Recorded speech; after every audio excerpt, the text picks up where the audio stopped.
본 방송에서 제공하는 투자 정보는 투자 판단에 대한 조언입니다. 방송에서 제공하는 주식의 가치, 가격 상승 및 하락에 대해서는 방송사에서 보장하지 않습니다. 안녕하세요. 해외 시장 소식을 가장 빠르게 만나보는 시간, 해외 선물 신세계 리턴즈의 손자희입니다. 이 물가 안정을 위한 전 세계의 노력 속에 드디어 오늘 주요국 중앙은행들의 금리 인상 발표가 이어졌습니다. 금리 인상폭은 시장의 예상치대로였는데요. 미국은 25bp를 올리면서 기준금리는 4.75%포인트가 됐고요. 유로존과 영국은 각각 50bp씩 인상을 하면서 유로존 3%포인트, 영국은 4%포인트 수준까지 끌어올렸습니다. 놀라울 것은 없었던 금리 인상 수준이었는데요. 시장이 진정으로 궁금해하는 것은 파월 의장의 입에서 어떠한 이야기가 나왔는가 하는 것이겠죠. 이에 대한 파월 의장의 속뜻과 또 앞으로의 최종금리 방향까지 모두 다 해결해드릴 예정이니까요. 오늘도 1시간 끝까지 해외 선물 신세계 리턴즈와 함께해 주시기 바라겠습니다. 네, 그럼 오늘 함께할 마스터 화면 통해서 만나보시죠.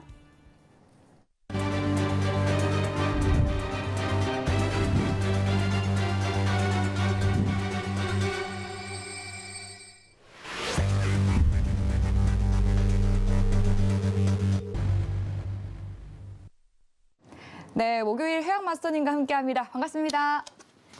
네, 반갑습니다. 시청자분들과 인사 나눠주시죠. 네, 안녕하세요. 해왕입니다. 네, 이번 주 자주 뵙네요. 너무 자주 뵙죠? 네, 좋습니다. 네. 뭐 오늘 FMC 회의도 나왔으니까 뭐 전략적으로 어떻게 네. 나왔는지 좀 정리를 해드려야 되는데 사실 조금 빠르게 온 것 같아요, 여러분들. 제가 사실 회의록 기준으로 좀 기다려보자 이 얘기를 꺼냈는데 오늘 그거에 대해서 좀 정리를 할 거고 사실 이제 23년도에 좀 증시가 어떻게 될까라는 게 좀 모든 게 이제 조금씩 이제 실마리가 풀리기 시작을 하죠. 제가 연초에는 이 얘기를 좀 쉽게 못 드렸어요. 1월 초에는 여러분들. 왜냐면은 중앙은행에 대한 어떤 코멘트라든가 그 가능성이 시사가 안 됐거든요. 근데 이제는 조금 시사가 됩니다. 조금 늦었지만 23년도 전망을 지금부터 드리도록 하겠습니다. 오늘 조금 어려운 것도 있어요. 네, 어제 파월이 얘기한 내용 중에 이제 부채 한도 협상에 대한 부분도 언급을 조금 강조를 했어요. 근데 그렇기 때문에 그 부분도 오늘 한 번 더 정리를 들어갈 거고 시장 방향성과 같이 한번 탐색하면서 여러분들 수익 낼 수 있는 한번 가이드를 한번 설정을 해보도록 합시다. 1시간 동안 잘 부탁드리겠습니다. 네, 오늘도 마스터님과 함께 시장 투자 시나리오 꼼꼼히 세워보도록 하겠습니다. 방송 들으시면서 궁금한 사항들은요, 노란톡 통해서 질문 받고 있으니까요, 샵 0082번으로 해왕 두 글자 적어서 보내주시거나 하단으로 나가고 있는 QR코드 스캔하시고 입장해 주시기 바라겠습니다. 입장하실 때 코드 0707 입력하고 들어와 주시길 바랄게요. 네, 그럼 이번에는 오늘 시장 투자자들의 관심을 끌었던 글로벌 핫 이슈 점검해 보도록 하겠습니다. 화면 통해 만나보시죠. 네, 글로벌 핫 이슈입니다. 채권과 주식, 외환을 모두 열광하게 한 파월의 두 단어가 있습니다. 그리고 또 두 번째 이슈죠. 파월 의장을 믿지 못하는 미국의 채권 시장이 3분기 인하 확률을 10%로 진단했습니다. 네, 마지막으로 파월 의장이 의회 부채 한도를 높여야 한다라고 발언하면서 해결하지 않는다면 매우 위험할 것이다라고 전망했습니다.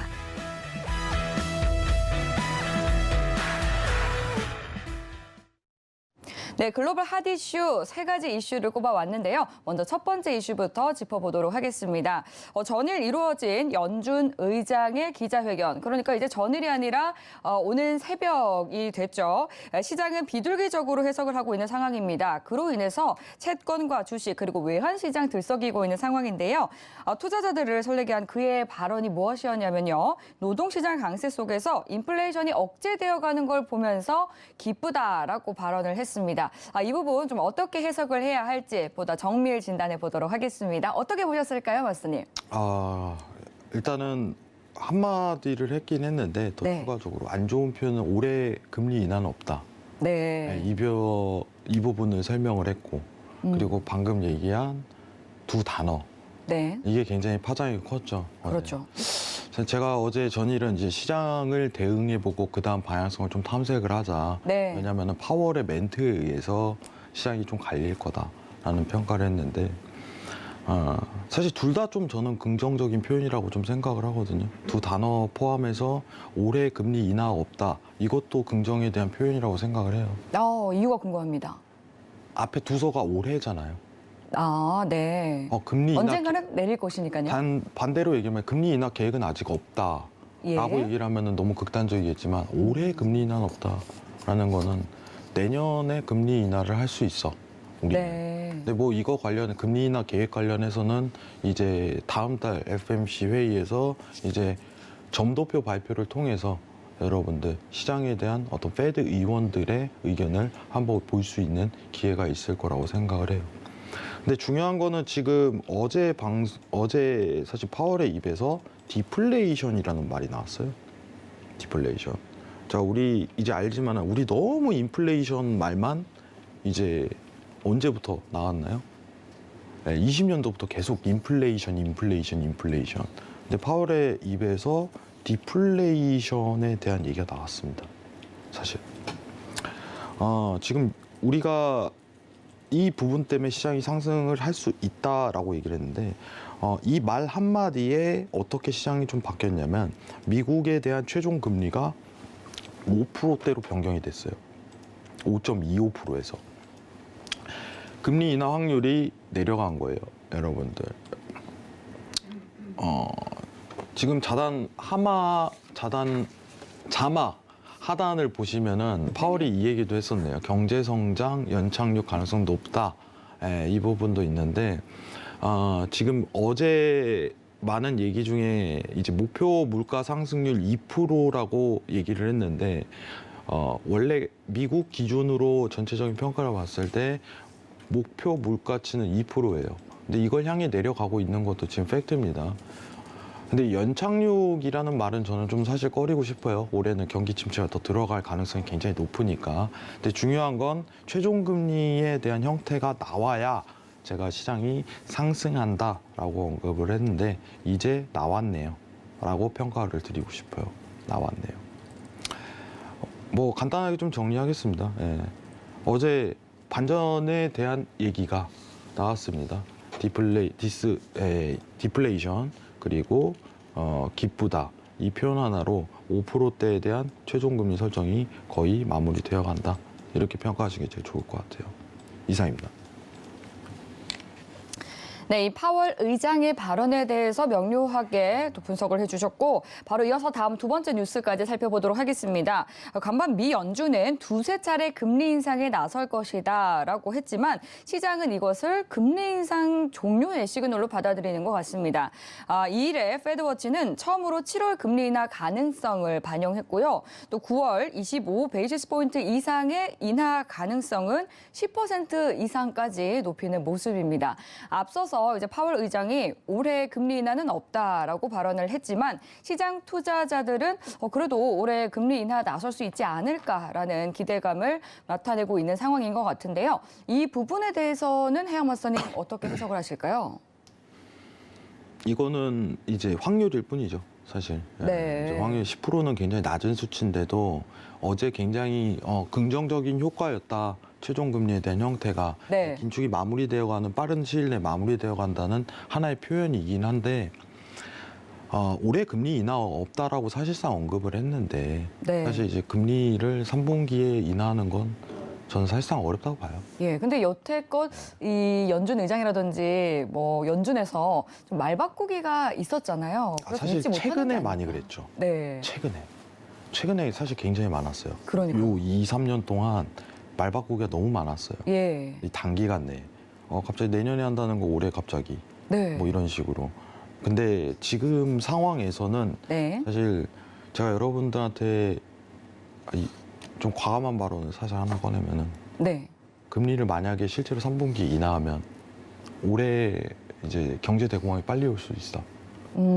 또 너무 섣불리 인하에 나서게 된다면 오히려 경기에는 위험하군요. 예, 경기 위험보다 채권의 구조가 좀 엉키게 되면서 네. 사실 이제 그때부터 이제 스프레드가 꼬이기 시작하면서 굉장히 안 좋은 코스로 가거든요. 네. 근데 제가 올해는 23년도는 사실 이제 최종 금리 형태가 거의 나왔기 때문에 시장 상승에 대한 모멘텀을 기록할 가능성이 굉장히 높아요, 시청자분들. 근데 그게 시장 상승이 어제도 얘기 드렸지만 제가 어제 만약에 채권을 살 거면 6개월 단기채 위주로 사시라고 표현을 드린 거랑 마찬가지인데 올해 상승 기반 원래 이제 경제 대공황 직전에는 시장이 계속 올라요. 역사적으로 했어요. 역사적으로. 올해 그 모멘텀이 한 번 더 드러날 가능성이 굉장히 높다고 저는 생각을 하거든요. 3분기 인하 확률은 일단은 웬만하면은 그 기반으로 모멘텀을 안 잡는 걸 추천드립니다. 지금 당장은. 근데 중요한 거는 이제 2월, 3월 시장 상승에 대한 분위기는 계속적으로 모색이 될 거예요. 네, 그건 이따가 이제 세 번째 이슈에도 좀 연관이 있는데, 지금 우리가 좀 중요한 거는 뭐냐면은 오른쪽 표를 보시면 빨간 선이 앞으로 우하방으로 좀 내려갈 수 있다는 가능성 시사겠죠. 제가 지난번에 이거를 설명을 드렸었지만은 앞으로 이 10년물 국채 금리가 우하방 모멘텀을 기록을 하게 된다면은 빨간 선이 지금 파란 선 있죠, 파란 선도 우하방 모멘텀을 기록을 해요. 제가 재밌는 얘기 하나만 해드릴게요. 여기서 좀 내용이 좀 무거울 수 있는데 잠깐 화면 좀 내리도록 하겠습니다. 네. 자, 우리가 시청자분들 조금 이제 시청률이 좀 떨어질 시간이 됐는데 어려운 얘기를 하면은 살짝 이제 내려가요, 살포시. 네. 알아야. 하지만 또 해야죠. 시장에 대한 관심도가 높은 분들은 오히려 귀를 쫑긋 하실 것 같은데 조금만 더 쉽게 잘 풀어서 설명 부탁드리겠습니다. 자, 우리가 간단하게 좀 얘기를 하자면은 20년도는 돈 푸는 시간, 네. 20년도, 21년도는 돈 푸는 시간, 예. 22년도는 좀 고삐를 죄는 돈을 시간이요. 수거하는 예. 시간, 이렇게 평가를 할 수 있잖아요. 네. 근데 과연 그 당시 돈 푸는 시간 당시에는 뭐가 시장을 지배했을까? 예. 이거랑 돈을 쬐는 시간에는 뭐가 시장을 좀 지배했을까? 이거를 좀 이해를 해야겠죠. 근데 이 오른쪽 표를 보시면 다 이해가 가요, 여러분들. 자, 20년도, 21년도는요. 왜냐면 앞으로 우리는 시장을 예측을 해야 되니까. 자, 물가가 오르죠. 이때 돈을 푸니까 상대적으로 이제 물가 상승률이 초록선인데 계속 올라가요. 자, 밑에 있는 국채보다 물가 상승률이 더 올라가는 코스를 기록하다 보니까 시장이 올라간 거예요. 위험자산에 돈이 들어오면서. 자, 그럼 20년도, 21년도는 물가가 시장을 지배했다 라는 표현이 과언이 아닙니다. 물가가 시장을 지배했다.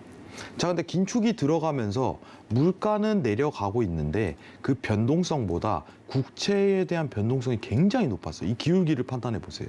이 기울기가 굉장히 가파르죠.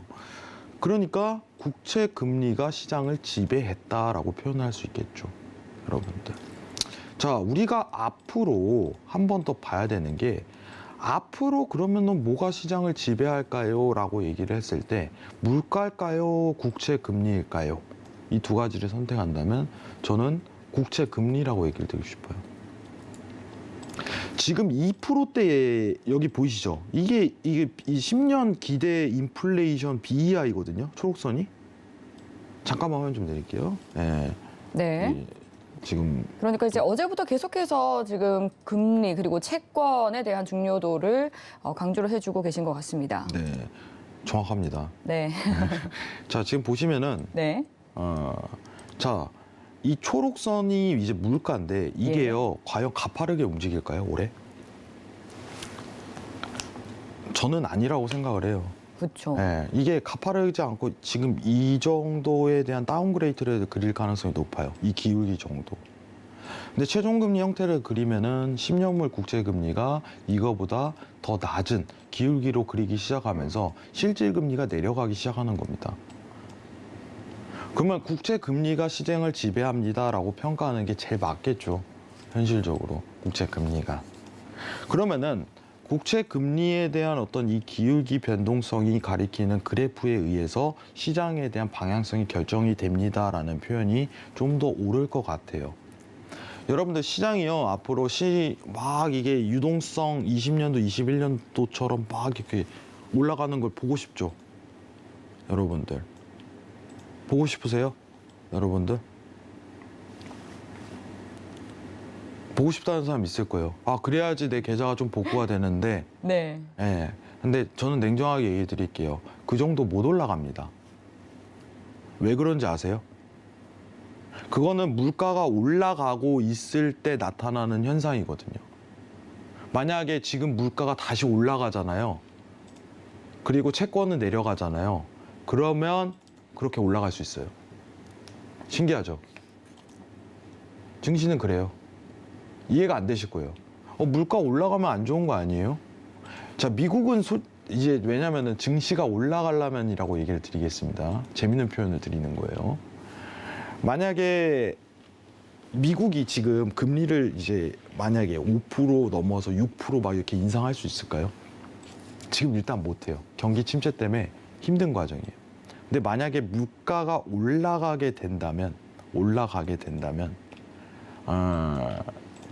금리도 못 올리는 상황에서 물가만 올라가는 현상이 펼쳐지면 시장엔 좋게 나타날 거예요. 굉장히. 국채 금리는 내려가는데. 근데 지금은 물가가 안정화가 그려지겠죠. 일단 2%를 지향하니까 지금 거의 이제 BI 수치가 2.23%를 좀 기록하고 있습니다. 2% 하단치를 좀 목표로 잡을 거예요. 그럼 물가는 일정하다라고 기준치를 내놔도 상관은 없어요. 근데 10년물 국채 금리는 최종 금리 형태가 나오면 우하방을 기록하기 때문에 증시는 올라갈 수 있지만 이 기울기에 대한 실질 금리 척도가 이전의 마이너스 금리에서 내려가는 코스만큼 기울지는 않고 평탄한 일만큼 내려올 거예요. 그러면은 시장은 엄청 가파른 상승보다는 오른쪽 상방을 기록할 가능성이 높되 랠리성으로 들어갈 가능성이 오히려 높다는 거죠. 랠리성으로. 이 지표에서 그렇게 보여요, 저는. 예, 일단 최종 금리는 언급했으니까 지금부터 국채 금리가 내려가겠다, 지속적으로. 예, 이 부분을 좀 파악을 해야 됩니다. 자, 이 부분은 제가 이제 내일 무방을 하거든요. 무방에서 쉽게 다시 한번 설명을 좀 드리도록 할 거예요. 쉽게. 이해를 하셔야 돼요. 왜 증시가 올라가는지 여러분들. 제가 항상 얘기를 하는 거지만 여러분들 똑같아요. 자, 오늘 여러분들 1번에 4번, 2번에 3번 수학을 푸는데 제가 정답을 알려줍니다. 자, 근데 다른 문제가 또 나왔어요. 어떻게 하실 거예요? 직접 풀 줄 알아야겠죠. 네. 이게 더 중요한 거예요. 지금 정답을 찾기보다 정답을 찾아 나가는 과정이 제일 중요한 겁니다. 그렇기 때문에 제가 이렇게 계속 알려드리는 거예요. 여러분들. 네. 일단은 이번 이슈를 정리를 하자면은 3분기 인하 확률은 일단 신경을 안 쓰셔도 됩니다. 예. 일단 채권 시장은 일단은 계속 가격이 오르고 있어요. 국채 금리는 내려가면서. 그죠? 채권 시장은 올라가는 분위기로 화랑을 띠지만 채권의 투자 주기는 지금 당장이라고 얘기를 드렸죠. 마지막이 될 가능성이 높다. 자, 근데 금리 인하 확률은 지금 신경을 크게 안 써도 된다. 이게 핵심입니다. 네. 그리고 지금 오른쪽에 보시는 표를 기울기를 이해를 하셔야지 여러분들이 앞으로 시장에 대한 대응을 올라갈 건지 떨어질 건지 지속적으로 확인할 수 있습니다. 이 부분은 꼭 체크하세요, 여러분들. 네. 공부할 수 있게 도와드릴게요. 여러분들. 이상입니다. 네, 연준이 시사하는 것과 또 이 시장이 앞으로 기대하는 연준의 행보 사이에는 괴리가 발생하고 있다라고 월가의 전문가도 진단을 내놨습니다. 이러한 금리 인하 영향 그리고 향방에 대해서 해영 마스터님이 자세히 분석해 드렸으니까 투자하실 때 잘 참고를 해보시기 바라겠고요. 마지막으로 세 번째 뉴스 살펴보도록 하겠습니다. 파월 의장이 기자회견에서 의회가 부채 한도를 제때 해결하지 않는다면 위험한 상황이 펼쳐질 수 있다라고 경고의 목소리를 높였습니다. 해결책은 오직 부채 한도를 높이는 것뿐이다라고 말했는데요. 그러면서 부채 한도 상향이 적시에 이루어지지 않을 경우 경제를 연준이 보호할 수 있다라는 가정은 누구도 해서는 안 된다라고 덧붙였습니다. 이렇게 또 선을 긋는 멘트를 내놨는데 이제 부채 한도에 대해서 해왕 마스터님이 2주 전부터 또 강조를 좀 해주신 바가 있거든요. 지금 연준 의장 역시도 이 부채 한도 좀 주시를 하고 있는 것 같습니다. 어제 이제 파월 의장이 페드에 대해 그 기준금리에 대한 부분을 정리를 하고 네. 디플레이션, 물가도 정리를 어느 정도 표현을 했는데 예. 사실 이 부분에 대해서 좀 많이 강조를 했어요. 네. 그만큼 중요하다는 거겠죠. 그렇죠. 이게 형님 이게 뭐예요? 이게 증시에 어떤 영향을 미쳐요? 라고 얘기를 했을 때 지금 당장은 이 부채 한도라는 내용 자체가 시장이 굉장히 좋아요. 신기하죠? 지금 당장은. 부정적인 뉴스가 오히려 긍정적으로 받아들여지고 있군요. 이거는 실제 실행이 될 때 부정이 될 수 있겠지만 네. 지금 당장은 굉장히 좋아요. 증시에. 오히려 좋은 소식이라고요? 네, 이게 좋은 소식이에요. 어떻게 그렇게 해석할 수 있을까요? 네, 지금부터 그거를 설명을 드릴 거예요. 네. 야, 이거 위험한 거 아니야? 그러니까요. 네, 이걸로 보이지만은 이거 땡큐네 이거예요 저한테는. 시장이 이것 때문에 더 서포트 받겠는데? 자, 지금 미국에 대한 재무부가 네. 채권 발행을 하겠죠. 네, 그렇죠. 돈이 없대요. 쉽게 얘기하면. 자, 부채 한도 왼쪽 그래프 보시면은 이거를 상한을 늘리지 않으면 지금 재무부가 돈이 없어요. 네. 여러분, 이 국가가 이제 재정 정책을 펼쳐야 되는데 돈이 없답니다. 어떻게 될까요? 그러면? 네. 그럼 재정 정책은 뭘 펼치면서 사실 이제 부채 한도에 대한 부분은 이미 도달을 했고 이걸 내리지 않으면 디폴트에 빠지겠죠. 예, 디폴트. 자, 그러면은 부채 한도 협상은 제대로 될까요? 라는 표현에서는 당연히 되겠죠. 라는 표현으로 생각하시는 게 좋아요. 별 무리 없이 시장에 의회에 통과할 가능성, 이제 정치적인 민주당과 공화당에 대한 연결인데 그 부분은 생략을 하고 다만 무리 없이 의회에 통과를 할 거예요. 근데 지금 당장은 어떤 의회에 대한 협상 단계는 아닙니다. 아닌데 지금 국채 발행을 미국 정부에서 재무부에서 국채 발행을 무리하게 할 수 있는 여건인가요? 라는 표현에선 아니요. 라는 표현이 맞겠죠. 왜냐? 아직 돈이 좀 남아 있거든요. 자, 이게 TGA가 지금 재무부 보유 현금인데 아직 현금량이 남아 있네요. 이거 일단 풀겠죠. 시장에. 자, 이걸 푼다는 의미는 뭘까요? 지금 당장 있는 현금 자체를 시장이 풀 가능성이 높다. 그러면 시장의 유동성을 더 불어 넣는다라는 표현이에요. 지금은. 자, 국채 발행 안 하면서 현금 잔액을 쓴다. 시장이 좋은 겁니다. 자, 아까 전에 제가 뭐라고 했어요? 시장이 올라가려면 국채 금리가 내려와야 된다라고 표현을 했죠. 그게 최종 금리가 나왔을 때 국채 금리가 내려가는 효과 때문에 시장에 자금이 유입이 된다라는 표현을 했어요. 그러면은 국채 금리가 내려가려면 어떻게 해야 돼요? 국채 발행을 하면 안 되겠죠. 미국 정부는, 미국 재무부는 국채 발행을 하면 안 돼요. 예. 근데 지금 당장 발행을 안 해도 괜찮아요. 2월, 3월엔. 왜냐? 돈이 있으니까. 그리고 의회가 통과가 돼야지 국채 발행을 하는 겁니다. 정확하게 얘기하면. 지금 왼쪽 그래프 보시면은 부채 한도에 대한 부분이 걸려 있죠. 지금 국채 발행을 할 수가 없어요. 의회 통과하기 전까지는. 맞죠? 자, 이 기한이 남은 모멘텀이 올해 1, 2분기는 괜찮다라는 표현을 합니다. 시장에서. 자, 그럼 다시 한번 정리를 좀 해볼게요. 자, 우리가 지금 2월이죠. 2월 있습니다. 3월 있습니다. 4월 있습니다. 5월 있습니다. 6월 있습니다. 7월 있습니다. 자, 2분기, 2분기, 1분기. 자, 2, 3월에는 별 문제 없이 시장에 대한 이 현금 유입이 시장의 유동성을 가미시킬 예정이다라고 표현할 수 있겠죠. 이게 더 맞는 거예요. 이게 시장에 대한 유동성, 이거 써야 되니까. 그리고 국채 발행 못해요. 이 기간에는. 여기서부터 할 수 있어요. 여기서부터. 못하면서도 이 현금 잔액을 써버리면 시장은 어떻게 돼요? 서포트 되겠죠. 살아나요, 이거는. 이거 지금은 진짜 좋아요. 지금 타이밍은. 시장이. 어려운 표현이지만 이해를 하셔야 돼요. 그러면 정리를 해볼게요. 자, 지금 보시면은 과거 데이터상 보시면은 2011년도 8월 2일 날 부채 한도 상향 법안이 통과될 때 국채 금리가 어떻게 됐나요? 여러분들 상방으로 슈팅이 나왔어요. 이 직전에. 시장 선반영이 좀 다소 들어가니까. 자, 그러면은 상향 법안이 통과되기 직전후에 국채 금리가 올라가기 때문에 그때 아마 시장이 조정이 나올 거다. 해답이 나오죠. 그죠?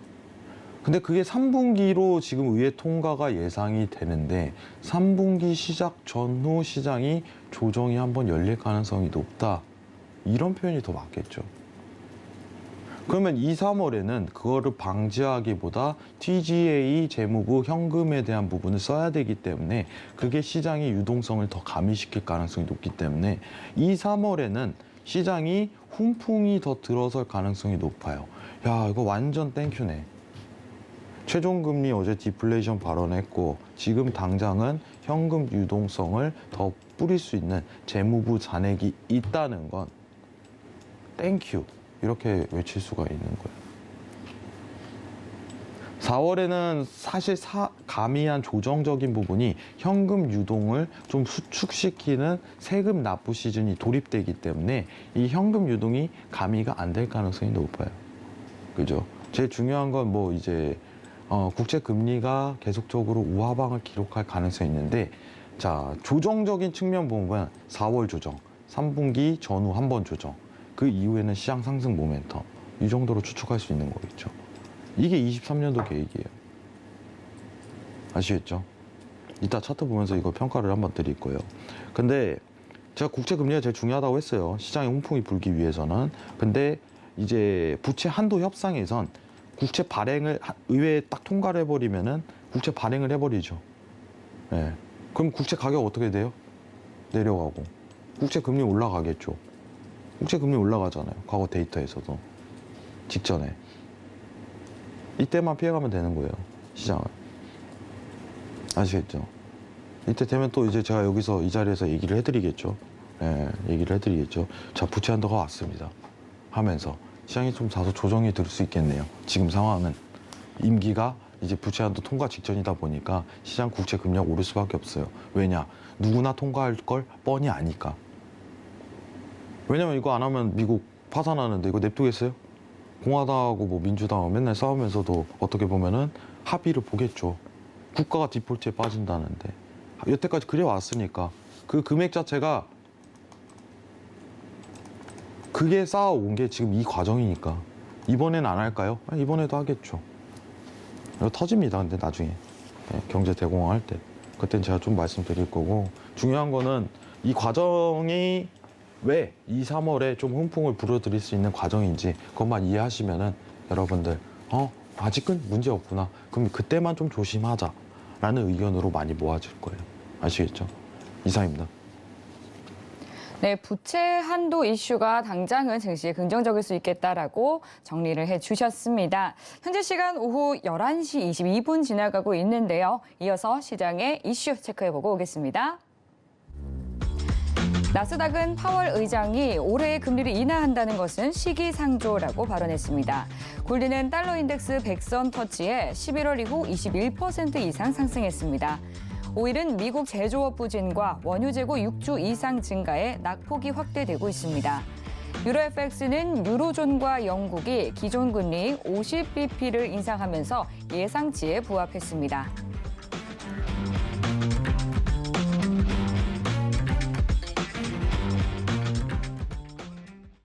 네, 미 연준에 이어서 ECB와 BOE도 예상대로 지금 기준금리 인상에 나섰습니다. 0.5%포인트 인상을 했는데요. 이에 대한 유로의 움직임 그리고 앞으로의 트레이딩 전략 세워보도록 하겠습니다. 네, 유로는 좀 어떻게 보는 게 좋을까요? 유로는 사실 이제 제가 좀 우리는 수익을 내야 되잖아요. 네. 수익을 사실 이제 오늘 ECB 통화정책도 진행을 해갖고 지금 50bp 발표를 했는데 네.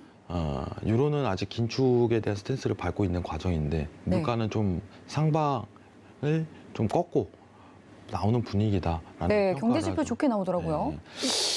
만약에 이제 ECB가 이제 미국과 같이 최종 금리에 대한 스탠스를 취하게 된다면 네. 달러에 대한 하방세는 멈추겠죠. 왜냐? 둘 다 통화 정책이 동일 선상에 이제 놓이게 되니까 네. 어떤 방향성, 지금 차트 보시면서 한번 보도록 할게요. 네. 이 방향성을 기록하는 게 굉장히 힘들어요. 방향성을 기록하는 게. 저 이거 미국 이거 왜 올랐어요, 달러? 여러분들 달러 왜 올랐어요? 긴축해서 오른 거잖아요. 그죠?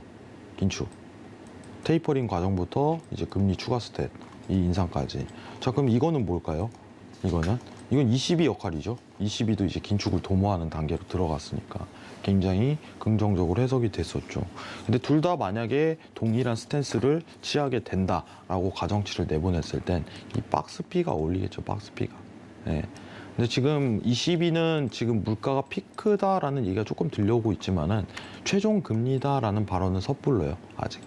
그렇기 때문에 달러 인덱스를 추가 하방으로 보는 게 이제 시황상은 맞겠죠. 그럼 위치값을 어디서 보냐라고 했을 때 제가 딱 얘기 드리면 달러 기준으로 105달러 올 때까지는 기다리세요. 달러가 한 번 더 꺾이는 걸 봅시다. 완전히 진짜 맥점으로 들이대야 돼요. 지금은 맥점으로.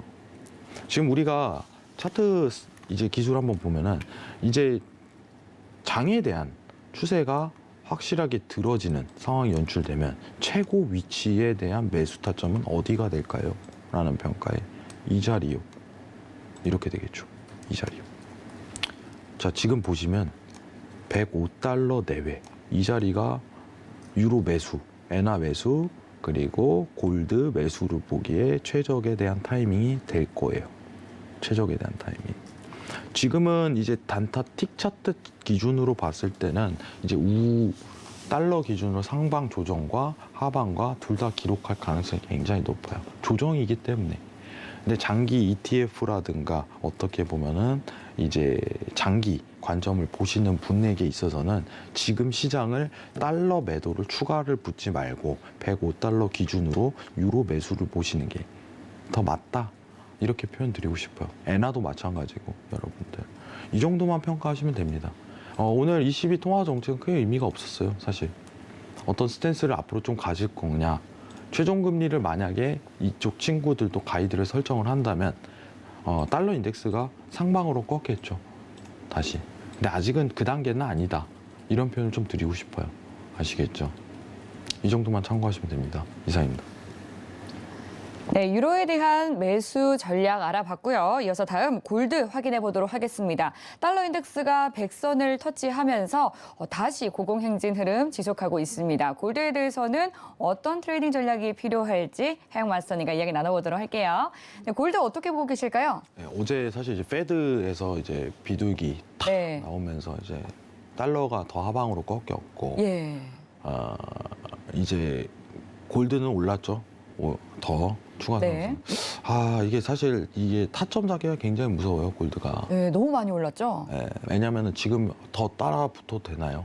더 사도 되나요? 이게 최고의 관심사일 거예요. 네. 예. 근데 저는 그 평가는 해드리고 싶어요. 위험합니다. 좀 위험합니다. 예. 참 신기해요. 골드 한동안 굉장히 좀 잠잠하고 골드가 제일 재미없는 흐름을 보이고 있습니다라고 얘기했던 게 정말 불과 몇 달 전인 것 같은데 최근에 골드 정말 강하네요.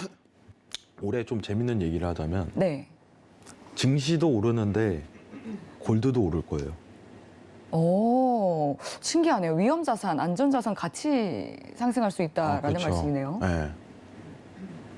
왜냐면은 네, 이유가 궁금합니다. 금은 이제 안전자산은 좀 묶어서 움직이잖아요. 네. 예. 아까 국채 금리 어떻게 된다고 했죠? 떨어질 가능성이 굉장히 높습니다. 최종 네. 금리 형태를 가리기 때문에. 이제 우리가 묶어서 좀 생각하지 말고 우리가 이미지상으로 보게 된다면 미증시랑 증시랑 안전자산이랑 이렇게 엮어서 항상 보기 때문에 이 딜레마를 항상 겪어요. 예. 시청자분들한테 항상 이게 제가 머리를 깨야 됩니다 라는 표현을 하거든요. 이게 뭐냐면은 항상이란 법칙은 없어요. 경제에. 자, 우리 느끼는 게 뭐예요? 달러가 떨어지면요. 여러분들 증시가 올라요. 이렇게 알고 계시죠? 여러분들. 근데 실전에 내가 트레이딩이라든가 어떤 매매를 했다든가 어떤 직접 투자를 했을 때 그 환상이 깨져요. 우리가 원론적으로는 그렇게 배워요. 뭐 이론적으로 경제학을 배울 때 안전자산에서 위험자산으로 돈이 들어가는 거 아니야? 시장이 위험할 땐 금이 오르고, 그죠? 시장이 안전할 땐 주식이 많이 투자를 하겠지. 근데 이론은 달라요. 실전은. 그러니까 경제가 매크로 환경이 계속 바뀌면서 이 구조가 어떻게 바뀔지 모른다는 겁니다. 지금은 무슨 시장이에요? 최종금리 형태를 가지고 어떻게 보면은 달러가 떨어지는 시장이 더 연출이 될 수 있겠죠. 그리고 국채가 하락하니까 금리가 시장을 오르는 분위기도 있는데, 국채 하락은 무슨 뜻이에요? 가격이 상승한다는 뜻이고, 안전자산에 대한 전체적인 성향이 상승 모멘텀을 더 기록할 수 있다는 반증이겠죠. 자, 어제 샘플을 하나 들어보도록 하겠습니다. 여러분들 개장 소식 듣고 이어갈게요. 네. 이상입니다.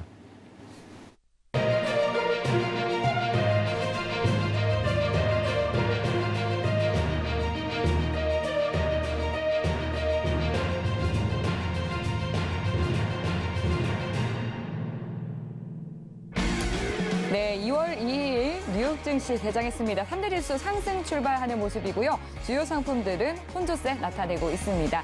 네, 그럼 먼저 나스닥부터 차트 보고 확인해 보도록 하겠습니다. 나스닥 오늘 흐름 굉장히 좋습니다. 개장 직후에 지금 장대 한번 바로 뽑아 올리면서 2% 넘는 급등하는 모습이고요.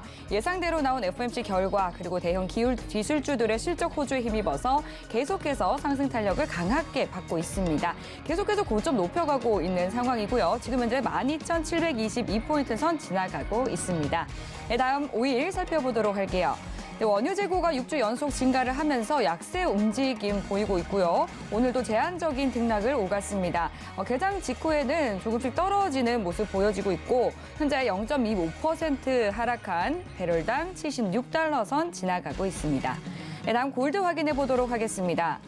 파월 의장의 비둘기파 발언에 골드 9개월 들어 최고치까지 다시 치솟았는데요. 10시 30분 이후에 달러가 조금씩 고개를 들면서 소폭 빠졌지만 여전히 상단 지지 잘 받고 있는 양상입니다. 지금 현재 0.9% 오른 온수당 1,960달러 선에서 움직이고 있습니다. 네, 마지막으로 유로 확인해 보겠습니다. 이 달러 인덱스가 개장 전에 다시 살아나면서 유로 주춤하고 있습니다. 하지만 큰 하락폭은 없고요. 현재 약보합권에서 1.097달러 선에서 거래되고 있습니다. 네, 개장 파동 확인해 보고 왔습니다. 저희가 이제 개장 시간을 맞추려다 보니까 조금 전에 해양 마스터님의 이야기를 듣다가 멈추게 됐는데 바로 이어서 투비 컨티뉴 해주시죠. 네, 일단 증시부터 좀 보는 게 낫겠죠. 네. 개장을 했을까? 세요. 장난 아닙니다. 네, 이럴 줄은 몰랐는데 정말 시장 종잡기 힘든 흐름인 것 같습니다. 지금 채널링이 구축이 되는데 네. 이게 오늘 12,800까지는 쉽게 도달할 가능성이 굉장히 높을 것 같아요. 자, 일단은 제일 좋은 코스를 보는 게 12,600에서 매수 보는 게 제일 좋은데, 이 자리가 도달을 할지 의문이 조금 남네요. 사실 12,600이 좀 도달할지. 자, 근데 일단은 제일 좋은 코스는 12,600 매수입니다. 12,600 매수. 오늘은 12,600 매수. 12,800까지 도달하고 마무리 지을 가능성이 높아요. 지금 시장이 일본 기준으로 봤을 때 여러분들 지금 차트를 좀 보시면은 이 매매 모멘텀 있죠? 네, 여기. 네. 이 기준치에는 쉽게 도달할 거거든요. 자, 여기 보시면은 제가 12,800에 대해서 도달 가능성이 있다고 얘기를 했었는데, 사실 페드에서 어제 이제 디플레이션이라든가 그 단어 자체가 없었으면은 한번 눌리고 가는 타이밍을 기다려보자 이거였는데, 어제 디플레이션이랑 이제 기쁘다 이 표현을 함으로써 시장이 그냥 상방으로 딱 올라가 버렸어요. 그럼 저항점 자체가 12,800까지 쉽게 도달을 할 거예요. 네. 이 부분은 좀 여러분들이 좀 긍정적으로 생각을 하시고, 오늘은 매수만 보셔야 됩니다. 매도는 좀 힘들어요. 매도는 웬만하면 추천 안 드리도록 할게요. 지금 12,600단가 매수, 그리고 손절은 이제 20포인트 정도 좀 보시고, 이제 익절을 12,800단가로 좀 보시는 게 유리하게 작용될 수 있을 거라고 생각을 합니다. 자, 그리고 골드를 아까 이야기하다 말았는데, 자, 이걸 보도록 할게요. 네. 어제 차트를 좀 보게 된다면은 네. 자, 보세요. 자, 어제 페드 회의 이후에 올랐네요. 증시도 올랐는데 금도 올랐어요. 그죠? 그러네요. 이런 건 어떻게 표현해야 되죠, 회장님? 지금 이런 매크로예요. 그렇게 생각하시면 편해요. 올 한 해 금 안전자산도 오르고 증시도 오르고 이런 상황으로 연출될 가능성이 굉장히 높다. 그러니까 여러분들한테 항상 얘기를 드리고 싶은 게 경제를 처음에 이해를 하려면 그 상황에 대해서 이해를 하고 기존에 있던 원칙을 깨야 돼요. 굉장하게. 원론적인 부분을 굉장히 깨는 게 많아요. 예. 제가 그 얘기를 하거든요. 트레이딩을 잘하는 사람은 시장에 대한 변화에 익숙한 사람이다. 이 얘기를 많이 꺼내요. 굉장히 익숙해요. 바로바로 습득을 하는 거죠. 이 상황에 이렇게 대응을 해야겠네. 이 상황에 이렇게 대응을 해야겠네. 그게 굉장히 익숙해져야 돼, 변화에. 네. 여러분들. 그게 이제 어떤 시장을 관찰하는 눈이겠죠. 그게 굉장히 빠릿빠릿하게 움직여야 됩니다. 예. 원래 같았으면은 이제 안전자산과 투자자산이 막 같이 움직이는 케이스도 그렇게 많지도 않아요. 그리고 또 하나 샘플을 들자면은 미증시가 올라가면 달러는 떨어지나요? 라는 평가가 또 있잖아요. 디커플링, 원래 구조가 이루어진다. 근데 실제 경제 정상화에서는 그게 안 이루어져요. 지금은 통화 정책 기반이 있기 때문에 마치 같이 움직이는 것처럼 착각을 일으키는 거예요. 왜냐? 페드가 그걸 주도하니까. 증시랑 달러를. 왜냐? 국채를 기반으로 중간 모멘텀, 국채를 기반으로 그걸 만드니까. 이해를 하셔야 돼요. 그래서 달러가 떨어지면 증시가 오릅니다. 라는 표현을 하는 사람은 웃긴 사람이에요. 제 입장에서. 절대 그러지 않아요. 예. 근데 이 말에 굉장히 의미가 강합니다. 이 부분은 여러분들 좀 해석을 하셨으면 좋겠어요. 그리고 마지막으로 좀 증시에 대해서 좀 더 추가적으로 좀 더 얘기를 해야 되는데, 이거 얘기하고 코스피 한번 얘기를 드리도록 할게요. 네. 저도 코스피- 궁금해서 여쭤보려 했는데 통했네요. 코스피 많이 물어보시더라고요. 네. 지금 증시가 올 한 해는 여러분 예. 제가 얘기 드리는데, 지금 이 상하방에 대한 모멘텀이 있거든요. 예, 이 모멘텀을 깨고 올라갈 가능성이 높아요. 지금 상황에서 최상단으로 증시가 올라갈 수 있는 부위는 13,500까지는 무리 없이 올라갈 가능성이 굉장히 높다. 이렇게 평가를 할 수 있을 것 같아요. 1, 2분기 내로. 예, 13,500포인트, 700포인트입니다. 700포인트를 정정할게요. 13,500에서 700 사이까지는 무난하게 계속 올라갈 거예요. 근데 장기를 조금 좋아하시고 좀 기다릴 줄 아시는 분들은 이거를 기다려 보세요. 한번 눌리고 가야 돼요. 지금 12,800에서 한번 조정을 받을 가능성이 높은데, 눌릴 수 있는 위치가까지 기다리고 그 다음에 이제 TQQQ라든가 이런 주식 매집을 좀 활용하시는 게 굉장히 유리할 걸로 보고 있어요. 제가 사실 지난주 무방이었죠. 이 무료카 독방에 그 얘기를 한번 했어요. 제가 사실 이 테슬라에 굉장히 비관적이었거든요. 긴축을 하면서. 지금은 좀 괜찮습니다. 해봐도. 지지난주일 거예요. 지지난주. 무료카 독방에다 이걸 얘기를 했었는데, 지금은 이거 해도 괜찮아요. 왜냐면은 수급 개선이 되는 상황에서 제일 많이 오를 수 있는 종목이겠다. 이 생각을 했어요. 자세한 내용은 제가 무료 카톡방에 써드릴 건데, 지금 너무 많이 올랐어요. 테슬라도. 예, 저점 대비해 갖고. 지금 수익을 내시는 분들이 좀 다소 있을 것 같아요. 많이. 근데 중요한 거는 이 시장을 이해하기 때문에 그거를 이제는 사도 괜찮을 것 같습니다라는 표현을 했던 거예요. 이해하기 때문에. 저점이 구성이 된 분위기니까. 예. 더 이상 이제 테슬라가 $100 이하로 떨어진 일은 지금 상황에서 최근 1년간은, 앞으로 1년간은 도래하지 않을 거니까. 완전히 수익 낼 수 있는 구조잖아요. 딱 타이밍 좋게. 그죠? 근데 많이 올랐어요. 한 1, 2주 사이에. 더 오를 수 있는 분위기가 있는데, 네. 지금 당장 매수 분위기는 펼치지 마시고, 매수한다면 3월에 기반을 한 번 더 잡는 게 제일 좋을 것 같아요. 미증시요?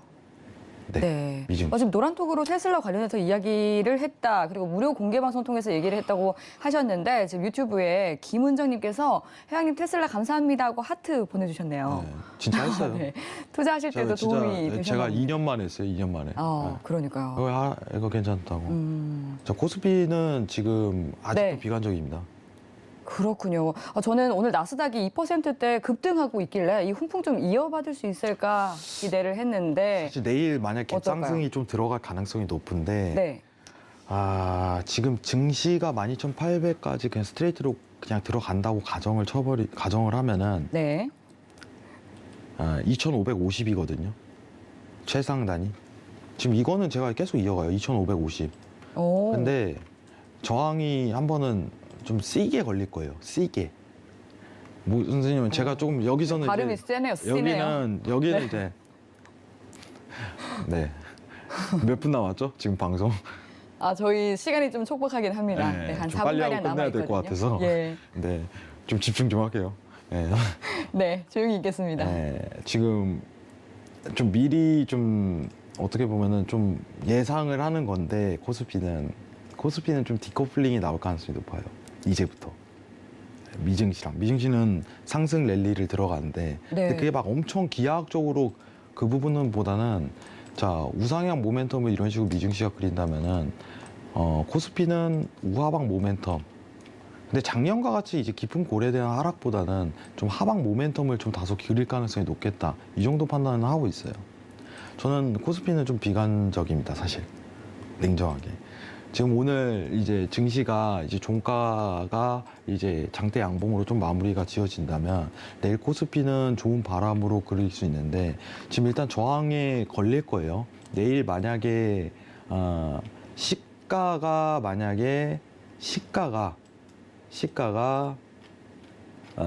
2,500선을 돌파하고 시작을 한다면 매집을 하셔도 괜찮아요.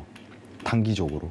근데 만약에 시가가 오늘 최고점 대비죠. 최고점 대비 이제 오늘 당일 고점이죠. 2,486포인트 이탈을 못하고 그냥 제자리에서 시가가 시작한다면 저는 당분간은 주식 매집을 하지 말자는 입장에 굉장히 가까울 것 같아요. 이 부분만 평가하시면 될 것 같고 지금 차트 기술적으로 본다면은 사실 코스피는 그렇게 좋은 자리는 아닙니다. 주식을 하기엔.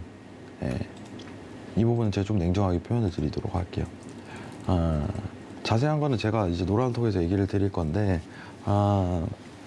내일 무방이에요. 예, 오늘 하다가 만 얘기가 너무 많기 때문에 자세한 근거라든가 그거에 대한 설명을 그리고 차트에 대한 어떤 트레이딩을 그걸 좀 이어가도록 할게요.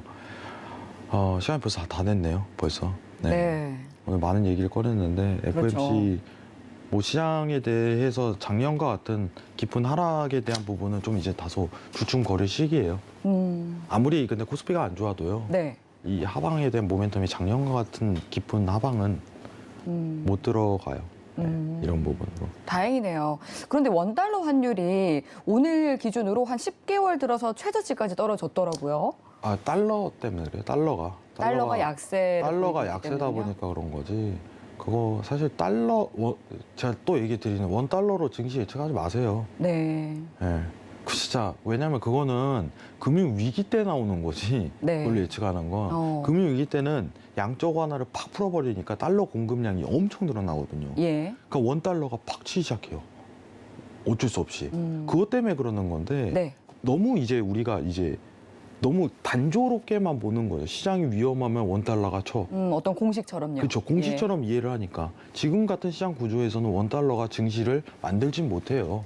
여러분들 이 이해도는 가지시기 바랍니다. 대변수가 있잖아요. 한미 금리에 대한 역전. 네. 그죠? 이해를 하셔야 돼요. 이 부분만 이해하시면 여러분한테 도움 되실 겁니다. 자, 이상입니다. 네, 또 주요국들의 통화정책회의 기준금리 결정이 나온 만큼 오늘 정말 다양한 이야기 나눠봤습니다. 아직까지 남아있는 궁금증이 있으시다면 노란톡 들어오셔서 해결해 가시기 바라겠습니다. 하단으로 나가고 있는 QR코드 스캔하셔도 되고요. 샵 0082번으로 해왕 두 글자 적어서 문자 보내주시면 되겠습니다. 네, 그럼 여기서 마스터님과 인사 나누도록 할게요. 오늘 말씀 감사합니다. 네, 참고로 본 방송에서 제공하는 정보는 투자 판단에 대한 조언일 뿐 해당 상품의 가치나 수익률을 보장하지 않습니다. 서울경제TV와 서울경제신문은 당사의 브랜드입니다. 서울경제증권TV와 서울경제TV 손실복구팀 등 당사를 사칭한 피해가 증가하고 있으니 유의해 주시기 바라겠습니다. 오늘도 늦은 시간까지 함께해 주신 여러분 고맙습니다.